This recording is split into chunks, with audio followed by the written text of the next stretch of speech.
Hello, my name's Dr. Alan Kerry. Welcome to another podcast from South Essex GP Training website. With me I have Dr. Sunil Gupta, and today we're going to talk about equality, diversity and fairness.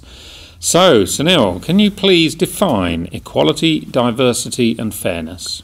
So, equality is challenging discrimination, removing barriers faced by people from different groups and creating a fairer society where everyone can participate and has the same opportunities to fulfill their potential.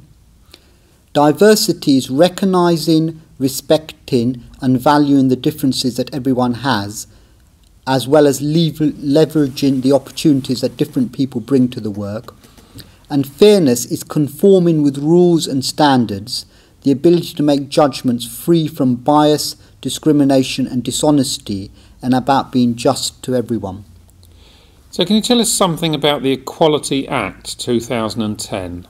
So the Equality Act 2010, otherwise known as the Act, brought together over 116 separate pieces of legislation into one single act. The Act identifies 9 groups of people who have protected characteristics which are covered by this legislation. The protected characteristics are age, disability, gender reassignment, marriage and civil partnership, pregnancy, maternity, race, religion and belief, sex and sexual orientation. And what's the public sector equality duty? So the public sector equality duty, or the general equality duty, so public authorities must, in the exercise of its functions, have a due regard to the need to eliminate discrimination, harassment, victimisation and any other conduct that is prohibited by or under this Act, advance equality of opportunity between persons who share a relevant protected characteristic and those who do not share it, foster good relations between persons who share relevant protected characteristics and persons who do not share it. The Act further defines what advancing equality of opportunity means: removing or minimising disadvantages suffered by people due to their protected characteristics, taking steps to meet the needs of people from protected groups where these are different from the needs of other people, encourage people from protected groups to participate in public life or in other activities where their participation is disproportionately low. Fostering good relations between different groups is defined as tackling prejudice and promoting understanding between people who share a protected characteristic and those who do not. So what is unlawful discrimination?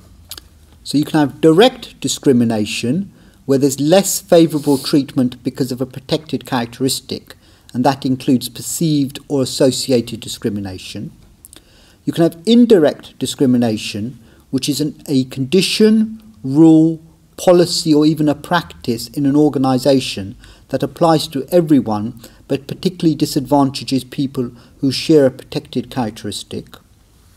You can have discrimination arising from disability, which is treating a person unfavourably because of something arising as a consequence of their disability that cannot be objectively justified. This only applies if you know or could reasonably be expected to know that person is disabled. Harassment is unwanted conduct related to a relevant protected characteristic which has the purpose or effect of violating an individual's dignity or creating an intimidating, hostile, degrading, humiliating or offensive environment for that individual. Harassment applies to all protected characteristics except for pregnancy, maternity, marriage and civil partnership. Employees may be able to complain of behaviour they find offensive, even if it is not directed at them. Victimisation occurs when an employee is treated badly because they have made or supported a complaint or raised a grievance under the Act, or because they are suspected of doing so. An employee is not protected from victimisation if they have maliciously made or supported an untrue complaint.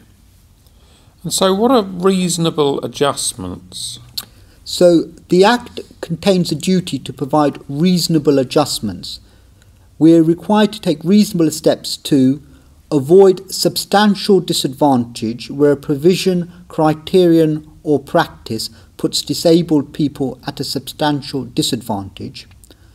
Avoid substantial disadvantage where a physical feature puts disabled persons at a substantial disadvantage. This includes removing the physical feature in question, altering it or providing a reasonable means of avoiding it. Providing an auxiliary aid where without one a disabled person would be put at a substantial disadvantage. Can you tell us about complying with the General Equality Duty?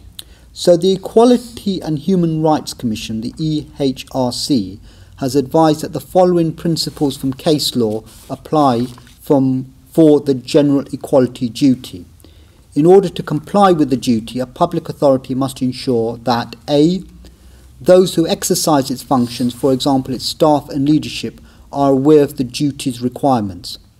Compliance involves a conscious approach and state of mind. This means that decision makers must be fully aware of the implications of the duty when making decisions about their policies and practices. Any third party exercising public functions on its behalf are required to comply with the duty and that they do so in practice. This is because the duty rests with the public authority even if they have delegated any functions to a third party.